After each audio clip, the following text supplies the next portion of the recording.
welcome into another edition of Inside the Burrow. I'm your host, JJ Metz, and I am joined by Robbie Listella and Richard Pereira. You can find the full site, fauowlsnest.com. This is what Inside the Burrow is presented by.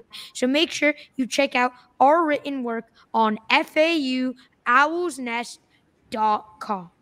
So, FAU has so much news going around with their men's basketball program, and baseball and football as well are heating up with a lot of new topics to talk about, and we will be covering them today on Inside the Burrow. So before we get started, make sure you hit that subscribe button down below and leave a like.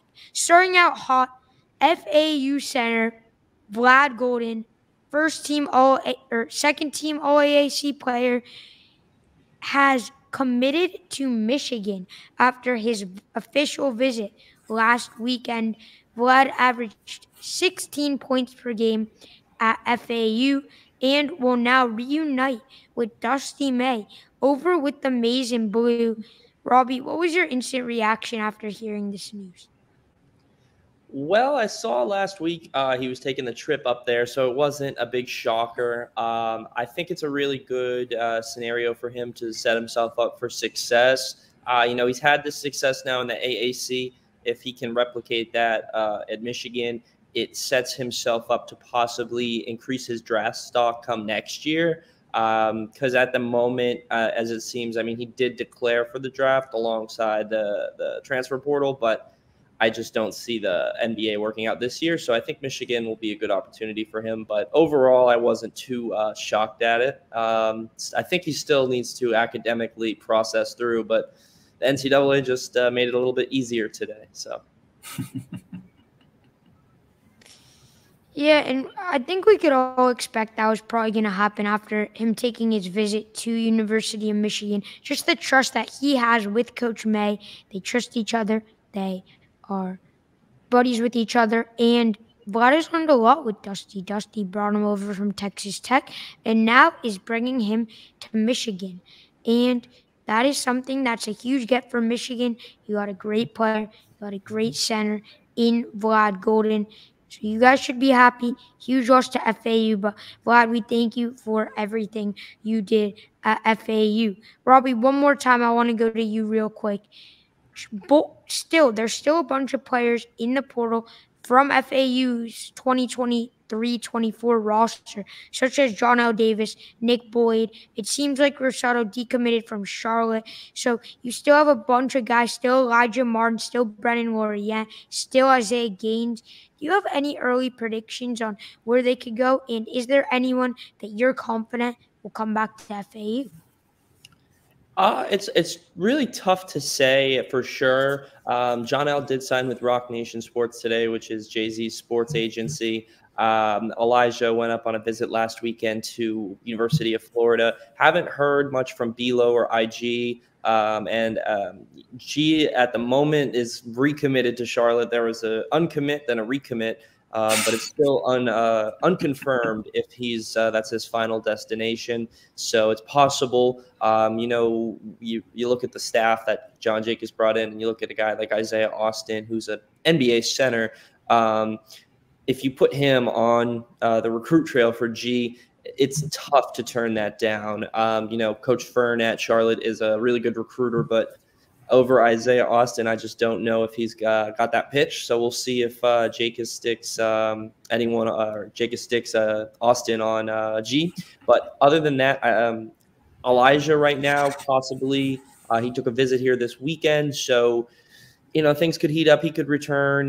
Nick Boyd is visiting in the immediate future. He visited Louisville this past weekend, I believe. So all these guys, it's possible. The only one I really would count out most likely would be Johnell. There's no signs pointing to him coming back. The agent signing, the no included FAU in his final message. It just seems like it's the end of the road for Johnell. But all the other guys, there's still, besides Vlad, the door is still open for them to return. But things will develop, hopefully soon at least. Yeah, everyone in everyone's recruitment message, they But at the end, they have consideration of returning to FAU. We did not see that from Johnell Davis. But speaking of the staff, FAU hired a completely new staff. Richard, tell us about this new staff. You retain Todd Abernathy. You get a few guys from the NBA. You get a couple guys from Baylor. Overall, I think it's a good staff. But I know you wrote a phenomenal article on it. Talk about this new staff. Oh yeah, definitely. Obviously the staff is not complete yet. There's a total of four that are confirmed, with two after the playoffs end, because two of them are from working with NBA teams, so that are in the playoffs. So we'll see who those guys are when we get there. But for the guys that are in now, obviously, Todd Abernathy, retaining him in the coaching staff, that's very big. It maintains that connection that players who worked with Coach May and Abernathy before Coach May left, it maintains that connection. It allows them some comfort knowing that the transition from Coach May to Coach Jacobs will be smooth. And then you look at the new guys coming in, Jordan Fee from Gannon. He is responsible for the greatest turnaround in NCAA history, going from having a team go from a 3-win season to a 32-win record, a 32-win season the next year.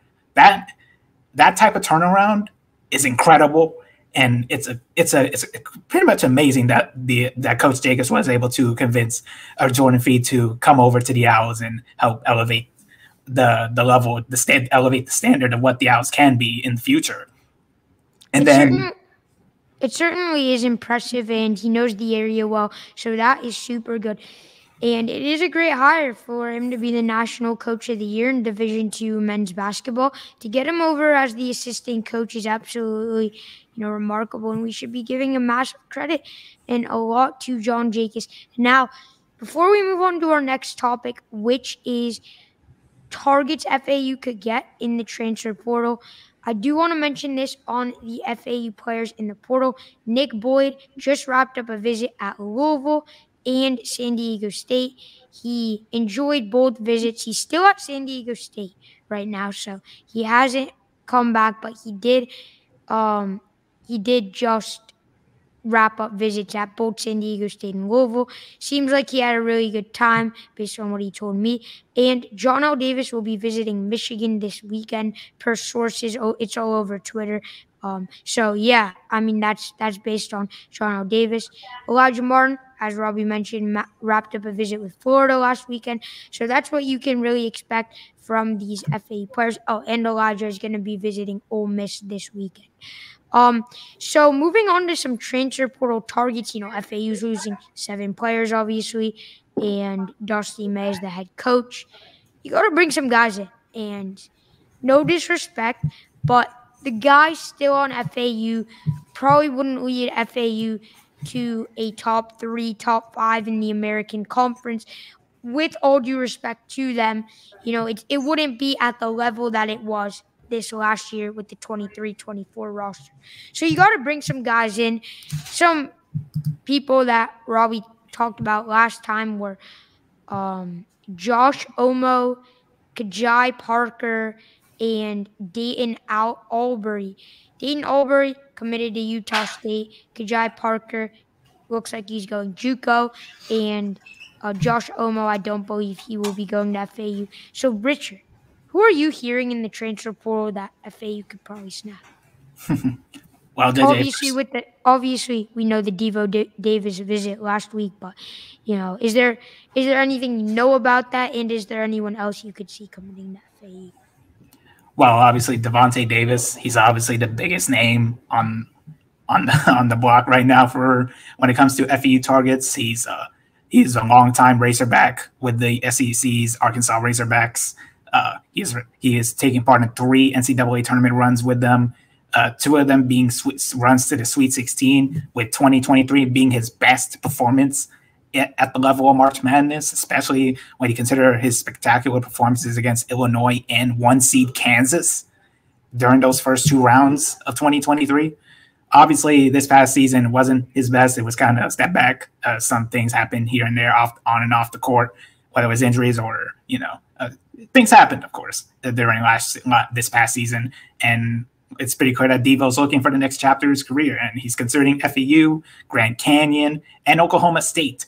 So it's going to be very interesting to see how things go with FU's pursuing of Davis. If FU gets him, it will be very big, and at the very least, we get to keep a Davis on the roster. As far as other targets go, I heard Jeremiah Robinson. I'm pretty sure that's his name correctly. He's also Jeremiah Hernandez. Perfect. All right, thank you for the correction, JJ. So yeah, Hernandez. He's also been a potential target for FEU alongside a lot of other schools. So it's going to be very interesting to see the multiple targets Coach Jacobs and the staff will go after during this offseason.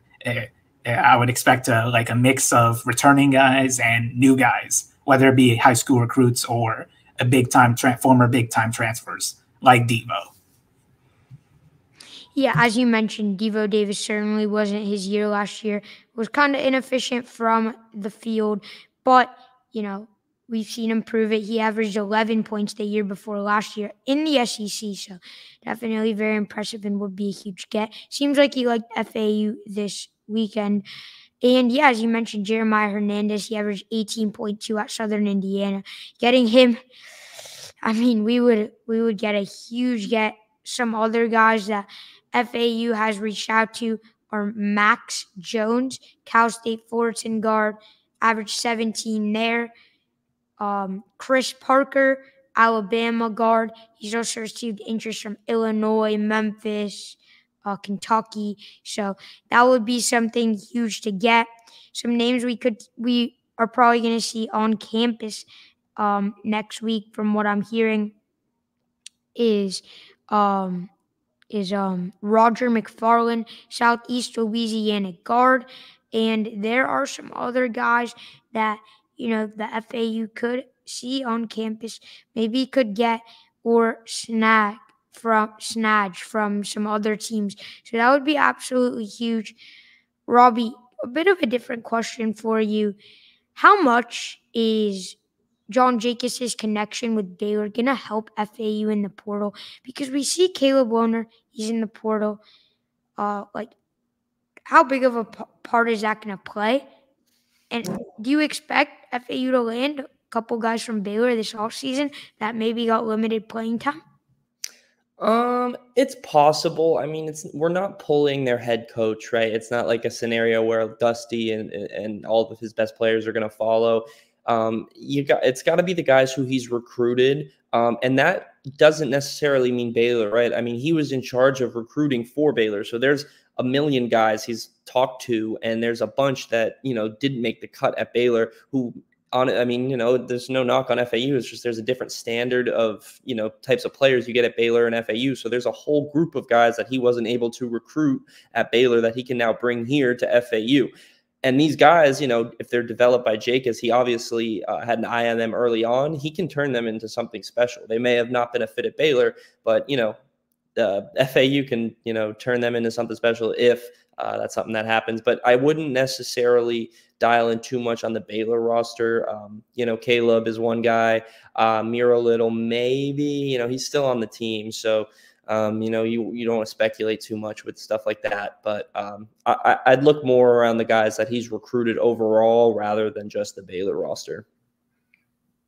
And Richard, real quick before we move on to some other topics, obviously with the new game of college basketball, there's not only the recruiting out of high school, but the transfer portal, as we've been mentioning.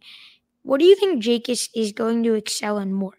Recruiting in the transfer portal or his relations with high school coaches and high school players and getting some guys in from high school?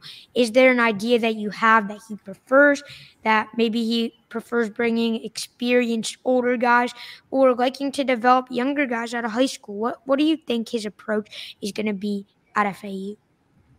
I would believe it to be a mixture of both. Though if I had to pick a side, it would mainly be at the recruiting level, because that's where FU is going to have to succeed for starters. Like, You're not going to build a successful program just by getting in a bunch of transfers and then call it a day. No, you got to build it from the ground up, and that's what Coach May did the first year he arrived. The first day he arrived at FEU, building on from the ground up by recruiting guys under the radar in high school, like Elijah Martin, like Johnell Davis, and like Nick Boyd, and everybody else, like under the radar guys who have a lot to prove themselves, a lot to prove with their game, and we saw the results. It worked.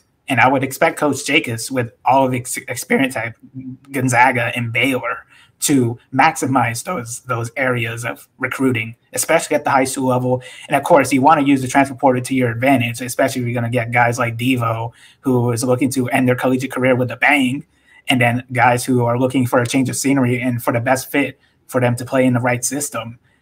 For the high school level, I think that's where Coach Jake is going to dominate the most, especially with the experience he has in recruiting guys who are very talented with their skill set and just maximizing their talent with the best coach available. And Coach Jacobs, he'll definitely have a lot of fun trying to get those guys to come over to Paradise and play for FE men's basketball.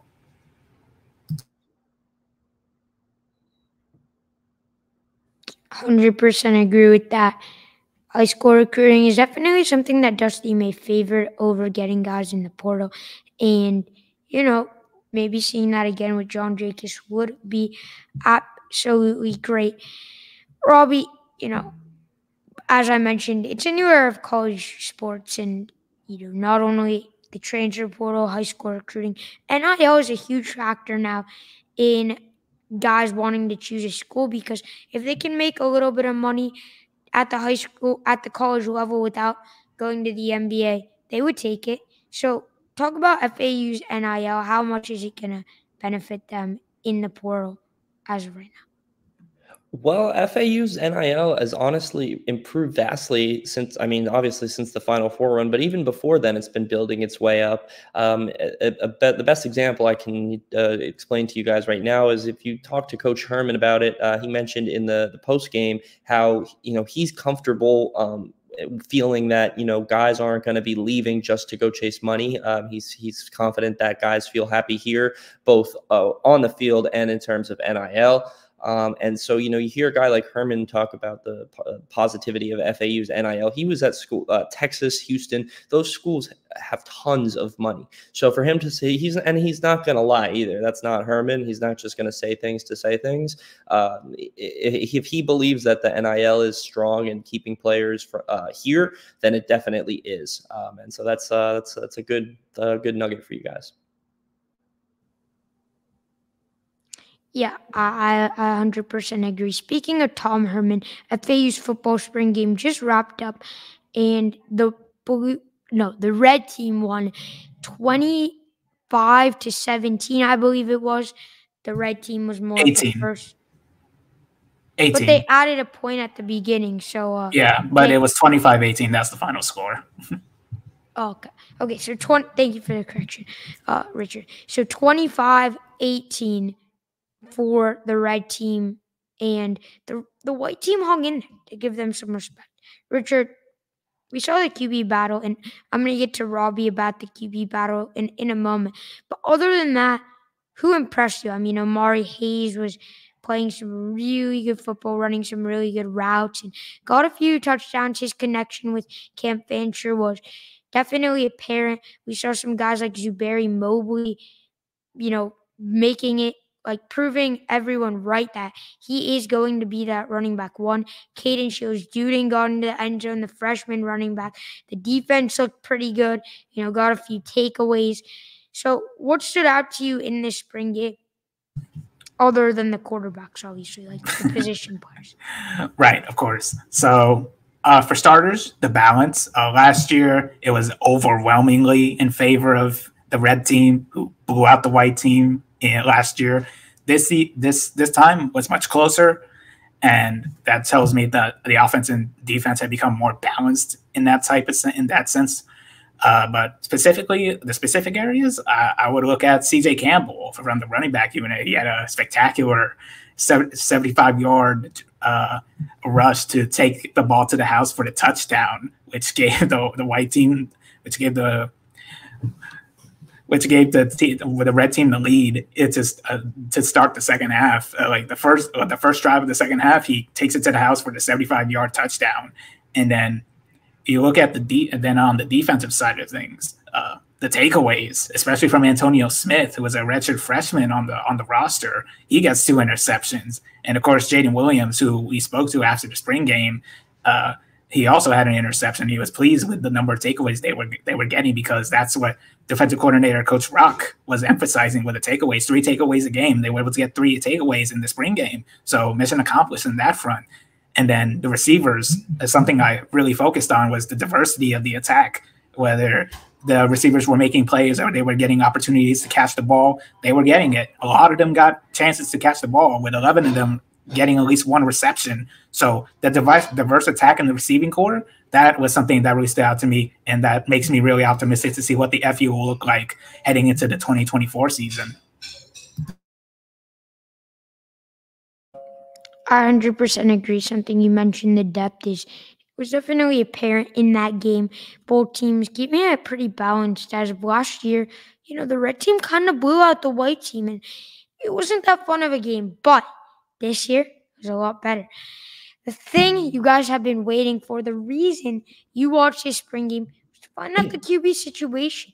We saw Tyreek Starks and Cam Fancher going at it. And we saw some guys in the second half get some playing time at the QB position. I believe Luke Rucker had a few snaps. So it was good to see some QBs play out there. But the top 2, Starks and Fancher, went at it. Robbie, who do you think won that QB battle? So it was tough. I would say Starks won, but Fancher definitely had his moments, right? Both showed their mobility in the pocket and able to run with the ball outside of the pocket, which are 2 huge things in this offense. You need to be mobile when you're passing the ball, but you also need to be able to just take off and run with it when you need to. Where Fancher struggled a little bit was more with that interception ratio a little bit. But, it's the spring game, so you can't really read too much into that. And also, it's the receivers he's throwing to these guys for, not the first time, but for the first time in like a game setting. So it's a little different. I think it was really neck and neck.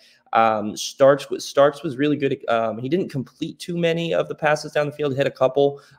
Fancher was really more confident in the short passes over the middle. I think they each have something different. It's going to be it's going to be a really tight battle. Starks is a little bit younger, but he's also started before. He's at Independence Community College, started there. And Cam obviously started at Marshall. So they both have experience. They both have things going on, positive things in their game. I think really what I'm going to want to see throughout the summer and the fall camps is who is developing the chemistry with the wide receivers more. Because at the moment, both look good. Both were hitting Amari Hayes. Both were, hitting the tight end room really well. So something has to push one of these guys ahead, and I think it's going to be who's ever more close with the wide receiver room. Definitely agree that connection between wide receivers and QBs has to be tight, and if it is, it'll work. If there's some beef going around between them two, anything can happen.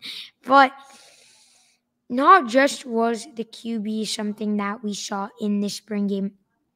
We saw a lot of other things, as Richard mentioned. CJ Campbell from the running back room, Amari Hayes from the wide receiver room. So it was definitely a good spring game. Definitely showed how close these two teams are. And Robbie, I'll go back to you one more time. The transfer portal, it opened up, and I believe FAU did offer the quarterback from Colorado, the backup quarterback. Could you see them bringing in someone else to make that QB room a little deeper? It's possible, right? I mean, you look at the time of year it is right now. Last year was when we brought in Casey Thompson. It's when we brought in Khalil Brantley. So it's possible at this point FAU could go out and pull in a quarterback. The quarterback from Miami who just transferred, his name's leaving me right now. His initials are JJ. J&J, his first name, last name. I'm just not remembering the name at the moment. But he's a guy that's potential, but I'm not too certain because FAU hasn't offered him. You mentioned the Colorado quarterback. It's possible, but the thing is right now, the 1 and 2 is really strong, right? And both of those guys are competing for the 1. If you put it's going to be tough to convince somebody to come in here, and then there's a third quarterback, and then all of a sudden you're going to have to get somebody who really wants to compete, right? Because somebody who doesn't care, well, if I lose, I have to be the backup. It's going to be tough at this point just because of how strong the current competition is. But I do see FAU possibly bringing in somebody because you do need QB depth, right? Kruger and Rucker did not look the best in that spring game. I believe, they're both still developing, but if Starks or Fancher goes down in the regular season, you're going to need a backup and somebody that can step in and play. I mean, you saw FSU at the end of last year when you don't have a backup who can come in and who knows, you might lose your second and your third string. So it's definitely possible FAU brings in another quarterback. I just don't know if it's one that's going to jump the starting role right away. As you mentioned, Casey Thompson was brought in this window and ended up being the starter last year. So wouldn't be surprised if Herman pulls out another really good quarterback in the portal. So, baseball. FAU baseball wrapped up a series with, Wichita State. And they lost the last 2. They won the first one. And there's still some really big baseball games coming up on the schedule. Next Tuesday, FAU will be facing off versus the number 3 nationally ranked team in the country in Florida. This baseball team is doing pretty solid, even though they lost that series to Wichita State. Richard, talk about this baseball team. Yeah, for starters, FAU does not face the Gators until the end of the month, the 30th. Yeah, next Tuesday. Not this Tuesday, next Tuesday. Well, 2 weeks from now, but yeah. Not this Tuesday, but next, like this next Tuesday. Yep, of course. So, for starters, it's kind of a rough stretch for the Owls, losing to Wichita State 2 out of 3, then losing 2 out of 3 to East Carolina, a great squad in their own right. Then midweek losses to Miami and FIU. Obviously, not the best stretch for FIU. 2-6 in their last 8. So it's pretty clear that they need to recover from that rough stretch of games. And luckily for them, they are back home after a long week of road games. They'll be hosting Tulane, a 3-game set. So hopefully that gets them back up to speed. And when it comes to Tulane, they're a 20-16 team, 5-7 in conference play. And, so for Tulane, they got guys who can get home runs at a moment's notice. 5 of them six have 6 or more home runs. So their leading homer is T.O. Banks with 8 on the season. So the attack from Tulane is something that the FU has to be very careful about. And another thing that FU has to be better at is just being balanced on both sides. Like, you don't want nights on where you're great with batting, then your bullpen's struggling, and then the other time your bullpen's great, then your offense is not where it needs to be. And that was apparent against FIU, where the bullpen was great, but the batting unit just couldn't get runs on the board, and they got shut out by FIU 1-0 on Tuesday. So having solid performances from the bullpen and from the batters is going to be very important for FEU moving forward, especially when they take on Tulane, Miami, USF, and then, of course, Florida to end the April slate. 100%. And as you mentioned, 2-6 in your last 8 isn't that, that's something that you shouldn't be happy with, so to speak. But there's still plenty of time left in the season before the regionals and the college baseball playoffs start. And before that, prior to that, is the American Baseball Conference Championship, where the winner of that will get an automatic bid to the college baseball playoffs. So stuff to look forward to in FAU athletics right now: baseball, basketball, football.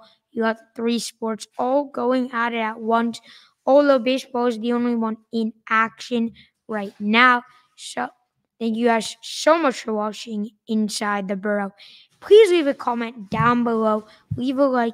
subscribe, and as always, go Owls. Go Owls.